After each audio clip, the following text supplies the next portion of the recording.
జాక్సనా, నీ hair secret చెప్తామా వాళ్ళకి? చాలా మంది నేను ప్రెగ్నెన్సీలో కోకోనట్ వాటర్ తాగడం వల్ల నీకు ఇంత మంచి హెయిర్ వచ్చింది అని అనుకుంటున్నారు.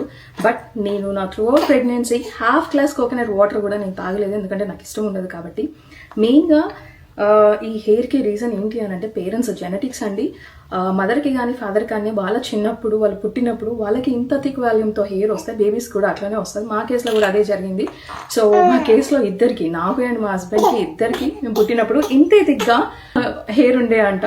సో ఇప్పుడు మా బేబీకి కూడా ఈ హెయిర్ రావడానికి కారణం అనమాట. అండ్ చాలామంది నేను తీసుకున్న డైట్ ఏంటి ప్రెగ్నెన్సీలో అని అడుగుతున్నారు. చెప్పాలంటే నేను ప్రాపర్ డైట్ కూడా నేను మెయింటైన్ చేయలేదు. బిఫోర్ ప్రెగ్నెన్సీ ఏం తినేదాన్ని, ప్రెగ్నెన్సీలో కూడా అదే తినేదాన్ని. బట్ ఒక్క చేంజ్ ఏంటి అని అంటే నేను బిఫోర్ ప్రెగ్నెన్సీ ఎప్పుడు ఓట్స్ తినలేదనమాట.